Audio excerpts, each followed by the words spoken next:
Saya pernah jadi imam waktu sholat maghrib di kerjaan saya. Waktu itu saya bawa surat At-Tin. Tak tahu tak kenapa masuk ke Al-Ma'un. Saya tahu saya salah baca surat, tapi makmum diam saja.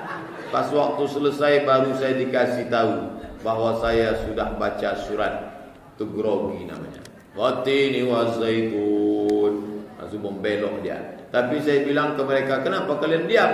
Apakah salat saya sah Pak Ustaz? Sah. Karena baca ayat itu bukan rukun, bukan syarat, bukan wajib, sunnah. Baca ayat itu sunnah. Membelok ke situ sah. Tapi kalau ayat itu dia latah, menyampur ke bahasa asing, batal. Ini suratul mustaqim wa dhalin amin. Habis itu baca ayat, ya ayyuhalladzina amanu. Ada anak-anak main mercon di luar. Oh my god. Keluar kata bahasa asing, batal. Sah salat. Akan datang baca ayat, diulang-ulang dulu. Jangan asal maju, diulang dulu beberapa kali, barulah kita baca ayat itu. Jangan apa yang teringat itu dibaca. Ini mau mengetes-ngetes. Cuba dulu Ustaz, tulah putu indak makrifat.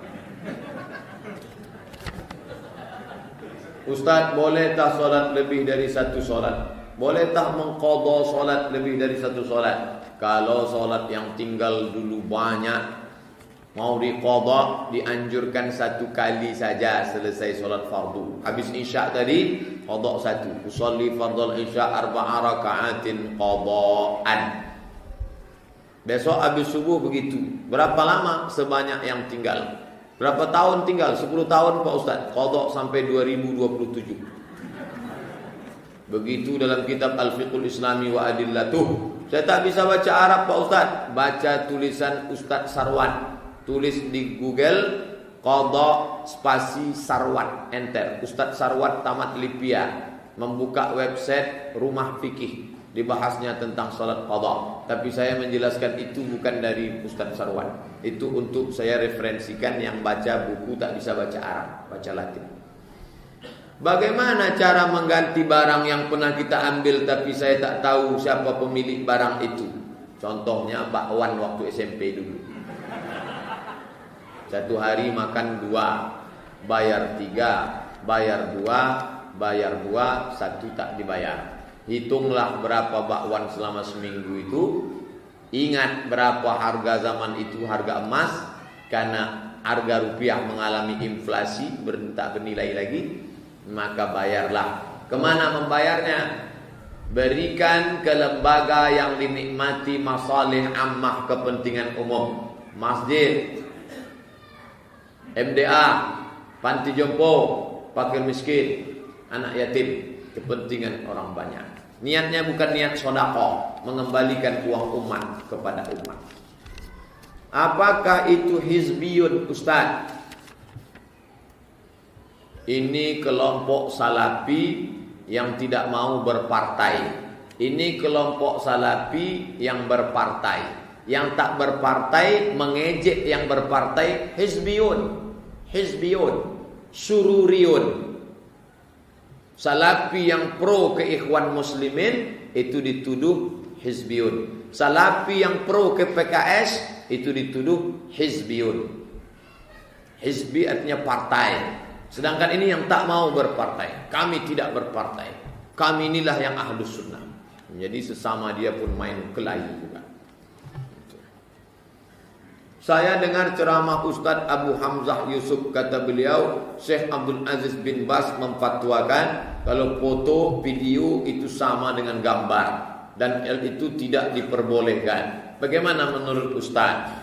Ulama Saudi Arabia itu Syekh bin Bas, Syekh Albani mengatakan foto itu sama dengan patung, maka tak boleh menempel foto di kamar. Pendapat pertama. Pendapat yang kedua, Syekh Yusuf Al-Qardawi, Syekh Mutawalli Asy-Sya'rawi, Syekh Bahyat Al-Muti'i dari Mesir mengatakan foto itu tak sama dengan patung. Karena kalau patung itu dicetak, dibentuk, dipahat, diukir. Sedangkan foto adalah alat yang menahan cahaya pada waktu tertentu. Saya tahan cahaya, cerek. Tak sama dengan patung. Oleh sebab itu kelompok ini mengatakan foto tak sama dengan patung. Pilihlah.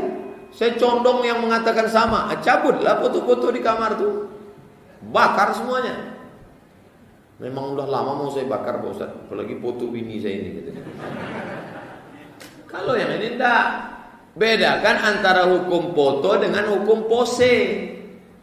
Bagi kelompok ini foto tak sama dengan patung, tapi tak semua pose. Ini pose dia di kolam renang, pose. Anak-anak gadis yang memposting foto di FB itu banyak tak betul. Kalau kalian memposting foto di FB, itu sama dengan artinya foto itu sudah dimiliki oleh seluruh orang di dunia. Foto anak gadis, foto macam-macam posenya di situ. Hati-hati. Minta tolong Ustaz untuk bantu doanya agar segera bisa dapat kerjaan yang lebih halal dan berkah. Tadi pertama minta doakan supaya tetangganya tak hasad. Yang kedua minta kerja barokah. Nanti di akhir majelis kita sama-sama berdoa kepada Allah.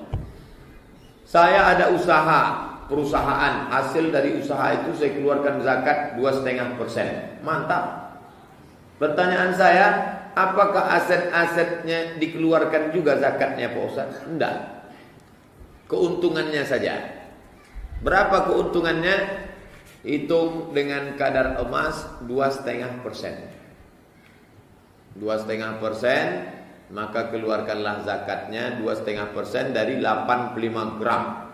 Jadi kalau 85 gram kali 500.000, 42.500.000, keluarkanlah 2,5%. Begitu juga yang PNS, perusahaan swasta. Kalau pendapatannya lebih dari 42.500.000 per tahun, kalau per bulannya berapa tuh Pak Ustaz? 3,6. Dari mana Ustaz dapat 3,6? 42.500.000 bagi 12 bulan sama dengan 3,6. Bagi yang berpenghasilan 3,6, itu keluarkanlah tiap bulan 2,5%. Payah hitung 3,6, 4 juta. Sejuta 25.000, 25.000, 25.000, 25.000, 100.000. Kalau dapat 5 juta, 125.000. Kalau dapat 10 juta, 250.000. Bagusnya keluarkan tiap bulan apa setahun sekali Pak Ustaz? Tiap bulan keluarkan. Tapi kalau dibagi langsung 100.000 sikit. 100.000 masukkan ke amplop, kumpulkan sampai 1.200.000. Tapi jangan intip-intip. Nanti pas mau bulan puasa, bagikan. Bagi ke Basnas bagus. Basnas Kota Pekanbaru di Komplek Masjid Ar-Rahman depan Surya Dumai. Karena kalau kita sendiri bagi-bagi habis. Nanti Basnas mati, macam kerakap tumbuh di batu, segan mati tak ondak. Apa kiat-kiat sebagai orang tua agar dapat mendidik anak untuk menjadi anak berbakti pada orang tua? Bagaimana caranya menanamkan rasa cinta pada Quran dalam diri anak itu? Habis sholat subuh, zikir di masjid, pulang ke rumah, duduk, buka Quran, ngaji. Surat-surat pendek dulu, kalau kita tak bisa yang panjang. Bismillahirrahmanirrahim. Ikut. Bismillahirrahmanirrahim. Wadduha. Wadduha. Habis itu tanya lagi. Ada kontak, ada interaksi sosial. Tanya aja. Mungkin umurnya baru 4 tahun, 5 tahun, baca ayat ini baca. Terserah, yang penting bacaan dia. Sekarang banyak orang tua bangga nengok anaknya pandai main gitar. Nanti ayah tu mati, dinyanyikan ya lagu gitar. Ayah. Banyak perempuan senang anaknya pandai menyanyi. Oh, anak saya sudah pandai nyanyi Pak Ustaz. Gara-gara apa itu? Gara-gara Mamma Mia. Jadi TV itu racun itu, hati-hati. Dari maghrib ke isya, TV mati, HP mati. Dulu, syukuran.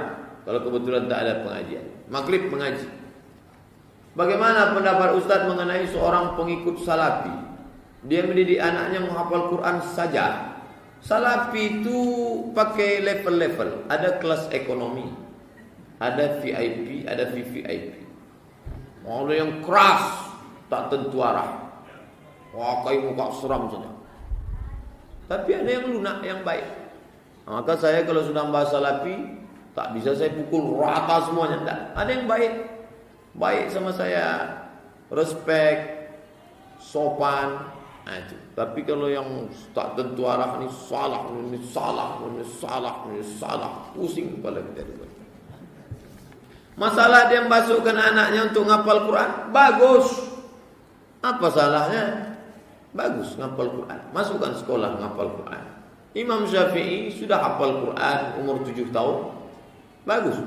Ini nanti tanggal 22 hari Sabtu malam Ahad, ajak anak gadis, anak lajang salat maghrib berjamaah, iktikaf di Masjid An-Nur. Datang Ustadz Muzammil, hafal Quran, anak muda, Imam Masjid Salman ITB. Suaranya Masya Allah. Dengarlah, cari di Google, di YouTube, Ustadz Muzammil Hasbullah, enter. Luar biasa. Kalau dia baca surat Ar-Rahman itu, tak kemana-mana rasa kita terbang. Ustadz, bagaimana suami kawin lagi dengan istri orang? Mereka belum bercerai dengan suaminya, kawin lari, zina. Seorang laki-laki yang menikah dengan bini orang yang masih dalam ikatan, maka dia zina. Kalau mau menikah dengan istri orang, judulnya kutunggu janda. Setelah suaminya menjatuhkan talak, maka 3 bulan iddahnya, 3 bulan setelah dia putus dengan suaminya yang lama, barulah kita pinang dia dengan bismillah. Begitu cara menikahi janda.